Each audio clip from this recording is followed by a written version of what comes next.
ഇതൊക്കെ തന്നെ, ഡ്രസ്സ് കാര്യങ്ങളൊക്കെ തന്നെ. ഈ ഒരു കളിപ്പാട്ടുണ്ടല്ലോ, അതെന്താ? അത് വീട്ടിലുള്ള മോൻ്റെ കൂടെ കളിക്കുന്ന സാധനമാണ്, വണ്ടിയിൽ വെക്കാൻ വേണ്ടി കൊണ്ടുവന്നതാണ്. 2 ഫോണാണ് ഉപയോഗിക്കുന്നത്. ആ 2 ഫോണാണ്. 2 രണ്ടും ഈ ബാഗിനകത്തുണ്ടായിരുന്നതാണ് ഈ വസ്ത്രങ്ങൾ മുഴുവനും. വസ്ത്രങ്ങൾ ബാഗിനകത്തുള്ള. ഈ പാകം ചെയ്യാറുണ്ടോ? ഉണ്ട്, അതിൻ്റെയാണ് എണ്ണ കാര്യങ്ങളൊക്കെ. ഭക്ഷണം എവിടെയെങ്കിലും പാർക്ക് ചെയ്ത് സ്വയം പാകം ചെയ്ത് ഭക്ഷണം കഴിക്കുക, അതിനാണ് ഈ പാത്രങ്ങളൊക്കെ. അതെ, പാത്രങ്ങൾ അതിൻ്റെയാണ് പാത്രങ്ങൾ. നമ്മളിവിടെ സൂചിപ്പിച്ചതുപോലെ അർജുൻ യാത്രയോടൊപ്പം തന്നെ പാകം ചെയ്യാനുള്ള സംവിധാനങ്ങൾ കൂടി എടുക്കാറുണ്ട്. അതിനുള്ള പാത്രങ്ങൾ, മറ്റു സംവിധാനങ്ങളൊക്കെ ഇവിടെയുണ്ട്. അതിനുള്ള പലഹാരങ്ങൾ ഉണ്ടാക്കാൻ ആവശ്യമായ സാധനങ്ങളുണ്ട്. അർജുൻ ഉപയോഗിക്കുന്ന വസ്ത്രങ്ങൾ, ബാഗിലുണ്ടായിരുന്ന വസ്ത്രങ്ങൾ, അത് മുഴുവനും ഇങ്ങനെ എടുത്ത് ഇവിടെ കാണുന്നുണ്ട്. അതോടൊപ്പം ഏറ്റവും പ്രധാനപ്പെട്ടത് ഈ ലോറിയെ തന്നെ അർജുൻ്റേതായ ഒരു താമസ സ്ഥലം പോലെ കൊണ്ടു നടന്നു എന്ന് നമുക്ക് കാണാൻ കഴിയും. ഇവിടെ ഒരു പാത്രത്തിൽ സോപ്പും ഒക്കെ നമുക്ക് ദൃശ്യങ്ങളിൽ കാണാൻ കഴിയും. അങ്ങനെ തൻ്റെ ഒരു ലോകമായി കൊണ്ടു നടന്ന ലോറിയിൽ തന്നെയാണ് ഈ അർജുൻ അവസാനം യാത്ര പോയത് എന്നത് വേറെ സങ്കടപ്പെടുത്തുന്ന കാഴ്ചയാണ്. അതോടൊപ്പം തന്നെ കുട്ടിക്ക് ഒരു കളിപ്പാട്ടം വാങ്ങിയിരുന്നു. ആ കളിപ്പാട്ടം കുട്ടിയോടൊപ്പം കളിക്കുകയും തിരിച്ച് യാത്ര വരുന്ന സമയത്ത് ആ കളിപ്പാട്ടം കൂടെ കരുതുകയും ചെയ്യുന്ന ഒരു പ്രകൃതം ആണ് അർജുനുണ്ടായിരുന്നത്. അതുകൊണ്ട് തന്നെ ലോറിയിലാണത് കാണുന്നത്. ഈ കളിപ്പാട്ടമാണ് നമുക്ക് ദൃശ്യങ്ങളിൽ കാണാം. ഈ മനോഹരമായ ഈ കളിപ്പാട്ടം ഉപയോഗിച്ചാണ് കുട്ടിയോടൊപ്പം കളിക്കാറുള്ളത്. അതിനുശേഷം ഇത് ലോറിയിൽ കൂടെ കൊണ്ടു നടക്കും. എന്നിട്ട് ലോറിയുടെ മുൻവശത്ത് ഇത് ഒരു അലങ്കാരം പോലെ വെക്കും. അതാണ് ഇപ്പോൾ എൻ്റെ കയ്യിലുള്ളത്. ഈ കളിപ്പാട്ടമാണ് അവസാനം കണ്ടാണ് യാത്ര പോയത് എന്നത് നമുക്ക് കാണാം. ആ രൂപത്തിൽ ലോറിയെ ഏറെ ഇഷ്ടപ്പെട്ടിരുന്ന, യാത്രകളെ ഏറെ ഇഷ്ടപ്പെട്ടിരുന്ന ഒരാളാണ് അർജുൻ എന്ന് വളരെ കൃത്യമായി നമുക്ക് മനസ്സിലാക്കാൻ കഴിയും. അങ്ങനെ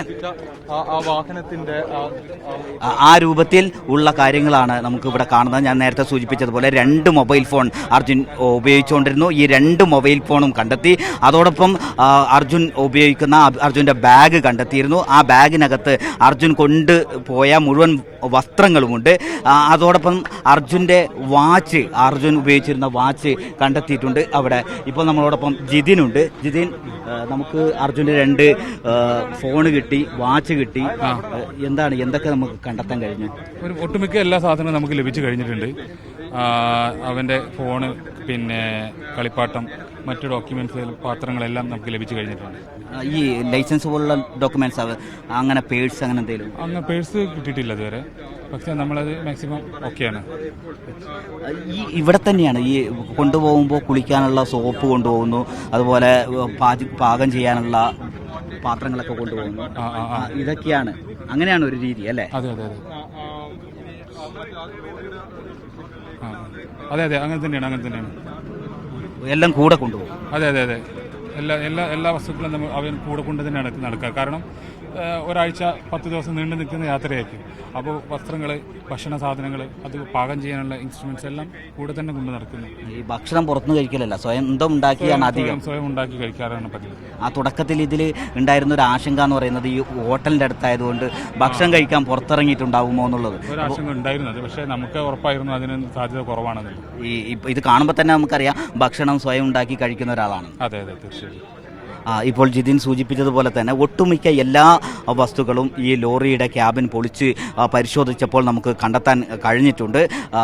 കൊണ്ടുപോയ വസ്ത്രങ്ങളുണ്ട്, അത് കൊണ്ടുപോകാൻ ഉപയോഗിച്ച ബാഗുണ്ട്, ട്രാവലർ ബാഗുണ്ട്. അതോടൊപ്പം 2 മൊബൈൽ ഫോണാണ് ഉപയോഗിക്കാറുള്ളത്. ഈ 2 മൊബൈൽ ഫോൺ കണ്ടെത്തിയിട്ടുണ്ട്, വാച്ച് കണ്ടെത്തിയിട്ടുണ്ട്.